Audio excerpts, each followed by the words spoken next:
Hi everyone, this is 6th grade Elevate. We are on lesson 45 today, which is on understanding fractions. So, this really is a 3rd grade, 4th grade level skill. Students should have some understanding of fractions already, so I don't imagine that you will be spending a huge chunk of time having to explain to students what a fraction is. I will say what is probably important is for you to stamp for students the alignment between both of these models because they're going to be working on tape diagrams or fraction strips as well as number lines. And so explaining to them the correlation between these two will probably be helpful, especially as some of them may not love the number line, right? And what I mean by that is we know that this fraction strip is broken up into equal parts of 3. That's what we call thirds. And 2 of those thirds are shaded. And so that fraction is 2/3, right? We also have a number line here with a point at 2/3. What I would love to see you do is to show students that this same number line is correlated to the same fraction strip here. So from 0 to a whole, I have broken up my fraction strip into thirds. And if I go ahead and shade in 2 of those thirds, this is the first one, this is the second one, I end up at 2/3, right? Which is why this point is at 2/3. This will be helpful for students who struggle with the number line but have a strong understanding of fraction strips. When they will be launched into their independent work time or their partner work time, they might find themselves having to draw the actual fraction strip in order for them to plot the right point on the number line. And then you are going to jump into a few models for questions A and B before launching students into their partner practice. So it tells you to draw a number line to show 6/8. As you can see, this has already been done for you. The number line has already been plotted at 6/8. What I will have you do for this particular example is to show students how to label the entire number line, right? So we know that there are 8 parts based on this fraction, 8 total parts. And so the unit that we are working with, in other words, our denominator is 8. And so all of these fractions should have a denominator of 8, right? And then starting at 0, it would be 0/8, then 1/8, 2/8, 3/8, 4/8, 5/8, 6/8. We know we're doing good counting, 7/8, and then 8/8. This is also a good practice to show students that all whole numbers can be written as fractions. So 1 whole can be rewritten as 8/8, and then 0 can be written as 0/8.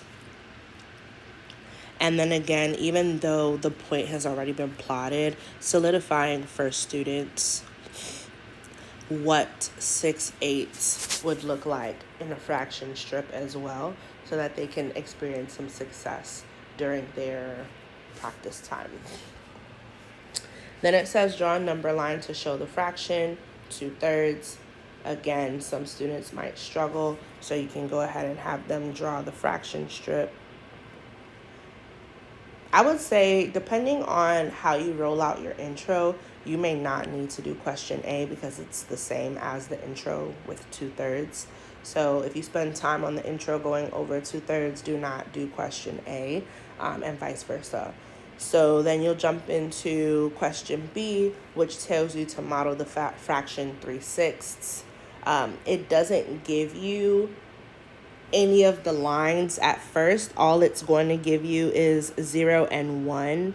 And so again, if you did a pretty strong model up here where you solidified for students, the 1 whole and the 0, then students should be able to say, okay, well, they want me to model 3/6, so I know that the unit is sixths. This should be 6/6. This should be 0/6. Because I know this is 6/6, I know that I need to break this fraction up into 6 equal parts. And so that's where they draw these lines. In order to break it up into 6 equal parts, they will need to draw 5 lines. So 1, 2, 3, 4, 5. And then numbering all of those lines, all of those tick marks, and plotting the point at 3/6. Okay. Then for this question right here, this is a nice turn and talk question. I would say maybe you can spend 2 minutes on this question.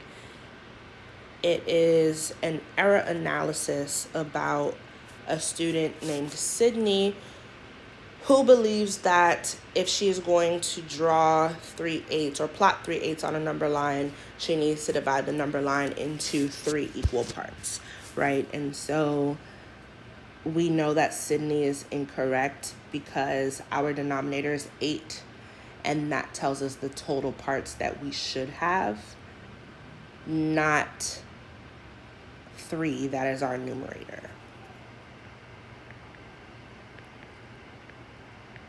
And then you might want to consider maybe you want to actually go ahead and draw out the fraction strip or the number line to model for students what 3/8 looks like. So from there, you launch students into about 10 minutes of partner practice time. Some questions to highlight for students. 1, what is the total? What is the whole? Or how many total pieces are there if they're looking at the models? And then the second question is, what is the part that is shaded, or what is the part that needs to be shaded for this particular question? From there, students will jump into their 5-minute exit ticket.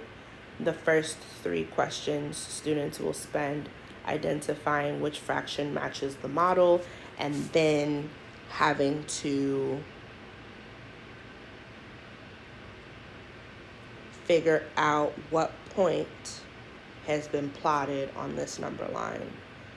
So 3 questions. I will say we'll probably actually do this out of 5 points, only because we also want to make sure that students are not only getting the right point, but we also want to make sure that we're checking how they numbered the number line.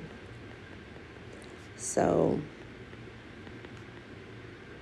we'll do that exit ticket out of 5 instead of out of 4.